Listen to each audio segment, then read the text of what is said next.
బంగ్లాదేశ్ తిరిగి వెళ్ళటానికి బంగ్లాదేశ్ మాజీ ప్రధాని షేక్ హసీనా నిర్ణయించుకున్నారు. అయితే ఈ సందర్భంగా ఆమె కొన్ని కామెంట్స్ చేశారు. నేను బంగ్లాదేశ్ తిరిగి వెళ్ళినప్పుడు నన్ను వాళ్ళు చంపొచ్చుగాక, చంపినా సరే సొంత గడ్డ మీద చనిపోతాను, కానీ నేను బంగ్లాదేశ్ మాత్రం వెళ్లకుండా ఉండలేను. నేను లొంగిపోవటానికి సిద్ధంగా ఉన్నాను. తర్వాత ఆ గడ్డ మీదకి వెళ్ళిన తర్వాత నన్ను చంపేస్తారా లేదా అనేది వాళ్ళ ఇష్టం అనేది ఆమె చేసిన వ్యాఖ్యలు. నా పార్టీ కార్యకర్తలను తీవ్రంగా ఇబ్బంది పెడుతున్నారు, అణచివేస్తున్నారు. కాబట్టి నేను నా సొంత గడ్డకి వెళ్లాల్సిందే, చంపేసినా సరే నా సొంత గడ్డ మీద చనిపోతాను అని ఆమె కామెంట్ చేశారు. నిజానికండి షేక్ హసీనా కానీ వాళ్ళ ఫాదర్ కానీ బంగ్లాదేశ్ విముక్తి చేసిందే వాళ్ళ కుటుంబం భారతదేశం సహాయంతో.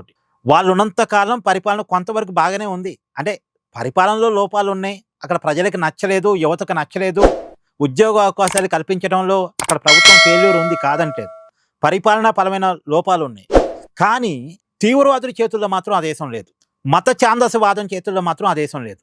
అంతవరకు ఆమె కొంత కంట్రోల్ చేయగలిగారు ఆ దేశాన్ని. కాకపోతే ఆ దేశంలో ఉన్న పేదరికం, నిరుద్యోగం ఆమె మీద తిరుగుబాటు చేసే వరకు యువతను తీసుకెళ్ళాయి. అంతిమంగా ఆ దేశం ఇప్పుడు ఉగ్రవాదుల చేతుల్లోకి వెళ్ళిపోయింది.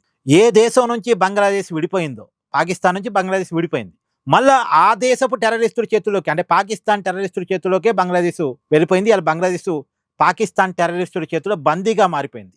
ఆ టెర్రరిజం వద్దు, ఆ బతుకు వద్దు అనుకునే పాకిస్తాన్ నుంచి బంగ్లాదేశ్ భారత సహాయంతో విడిపోయి భారతదేశంతో మంచి సంబంధాలు మెయింటైన్ చేస్తే, ఇవాళ ఏ ఉగ్రవాదుల నుంచి వాళ్ళు విడిపోయారో మళ్ళీ అదే ఉగ్రవాదుల చేతుల్లోకి వెళ్ళిపోయిన పరిస్థితి ఈ షేక్ హసీనా ప్రభుత్వం పడిపోవటం వల్ల. సో ఏదేమైనా బంగ్లాదేశ్ని చూస్తే బాధ అనిపిస్తుంది. ఎందుకంటే మనం వాళ్ళకి ఇండిపెండెన్స్ కల్పించాం కాబట్టి ఇప్పుడు ఆ దేశం పరిస్థితి మళ్ళీ మనకు వ్యతిరేకంగా ఉన్నారు. ఇప్పుడు వాళ్ళు బంగ్లాదేశ్లో భారతీయులను చంపేస్తున్నారు, బంగ్లాదేశ్లో హిందువులను చంపేస్తున్నారు, భారతదేశానికి వ్యతిరేకంగా ఇష్టం వచ్చినట్టు మాట్లాడుతున్నారు, హిందూ మతానికి వ్యతిరేకంగా ఇష్టం వచ్చినట్టు మాట్లాడుతున్నారు. కానీ వాళ్ళకి అండగా నిలబడింది బంగ్లాదేశ్ అనేటువంటి ఒక దేశం ఏర్పడటానికి కారణమైంది మనమే. సరే, మొత్తానికి వాళ్ళ మాజీ ప్రధాని షేక్ హసీనా బంగ్లాదేశ్ వెళ్ళటానికి నిర్ణయించుకున్నారు. ఏం జరిగిద్ది అనేటువంటి చూద్దాం. Please do like, share and subscribe this channel.